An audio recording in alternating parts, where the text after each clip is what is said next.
ஒரு தலைவலிக்கு ஒரு தெளிவான ஒரு இது சொன்னீங்க. என்ன காரணத்தினால தலைவலி வருது, அதை தவிர்க்கக்கூடிய முறைகள் என்ன, எந்த மாதிரி சின்ன சின்ன முறைகள் மருத்துவத்தை பற்றி சொன்னீங்க.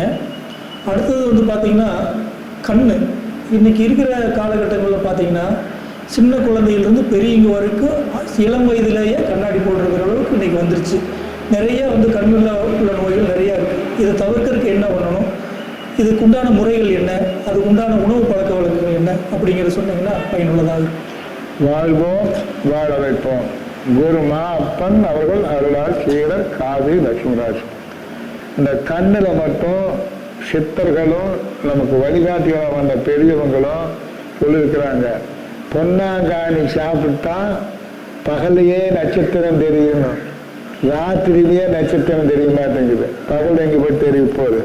சரி, நீங்கள் கேட்ட மாதிரி கண்ணில் மட்டும் நாடி சாஸ்திரத்தில் கண்ணுக்கு மட்டும் சொல்லியிருக்கிறது 96 வியாதி. அந்த கண்ணில் 4000 நரம்பு இருக்கிறதாக சொல்லியிருக்கு. ஒரு நரம்பு படுதுபட்டா அதனுடைய வேலை செய்யும். இன்னைக்கு சின்ன எழுத்து தெரியல, கண்ணு மசமசான்னு, பூச்சி கட்டுன மாற, இப்படி எல்லாம் சொல்லிட்டு இருக்கிறாங்க. இந்த பொன்னாங்கானி கீரையை இந்த கண்ணாடி போட்டுட்டு இருக்கிறவங்க முறையா சட்டினி செஞ்சு மதியம் சாப்பாட்டுக்கு இளஞ்சூடா இருக்கிற சாப்பாட்டுக்கு சாப்பிடணும். பிசைஞ்சு சத்து நான் சொன்ன மாதிரி சாப்பிடுங்க. பித்தத்தை எடுக்கும். தலை பித்தம், கண்ணை மட்டும் காது எல்லாத்தையும் வாய்ச்சி போடும். வாய் இப்படி இருந்துட்டு இருக்கோம், அடிக்கடி இப்படி இப்படி கண்ணை சிமிட்டிகிட்டே இருப்பாங்க. எல்லாம் ஒரு விதமான 80 விதமான வாதங்களை இது ஒரு வாதம் பார்த்தீங்களா. ஆகவே அந்த கண்ணு எந்த நோய் இருந்தாலும் வர்றதுக்கு மூல காரணம் பசியின் போது தாமசி சாப்பிடுறது, பசியின் போது ஒவ்வாத உணவுல காலம் அறியாமல் சாப்பிடுறது, அப்புறம் 2வது மலம் வர்றப்ப அடக்கி வச்சுக்கிறது, ஒன்றுக்கு போனால் அப்புறம் போகலான்னு. இது உடம்புக்குள்ள இந்த கசடுகள்லாம் சேர்ந்தால் அதிலிருந்து வாயு, வாத வாயு, பித்த வாயு, கபவாயு 3ம் சேர்ந்தோம்னா தொந்தரவு பண்ணிகிட்டே இருக்கும். ஆகவே சிறுநீர், மலம், கபம், வாயு முழுசா இயல்பா வெளியேறிடணும். அதுக்கான முதல் வழி பாருங்க. அப்ப இருந்தால் நோய் விலகும். சரி, இப்ப கண்ணில் உபந்தரம், கண்ணாடி போட்டிருக்கிறாங்க, வேற ஒண்ணுமே இல்லை. தலைக்கு முதல்ல எண்ணெய் நல்லா வையுங்க.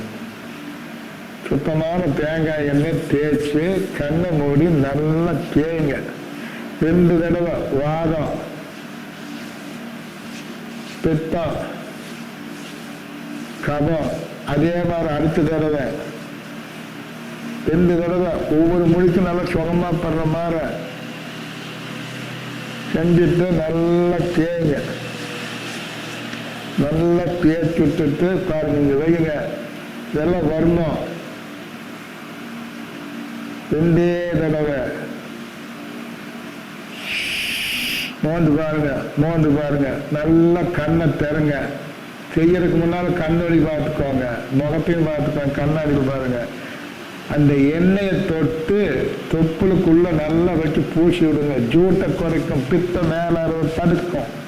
தலைக்கு பித்தம் போன எப்படி இருக்கும், தெரியும். இது தொடர்ந்து போயிட்டு இருந்தா அப்புறம் அவ்வளவுதான். ஆகவே இதை செய்யுங்க. உணவுகள்ல கண்ணுக்கு ஒரு வேலை. சோம்பு ஒரு 25 கிராம்,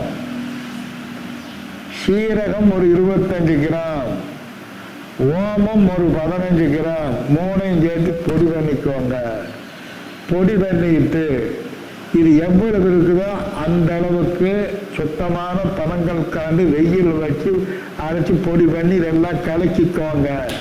கலக்கிட்ட பிறகு சுத்தமான பன்னீர், ரோசா பூ, ஒரு பூ, திறந்த பூ பொடி பொடியை பிச்சு அதை கலக்குவாங்க.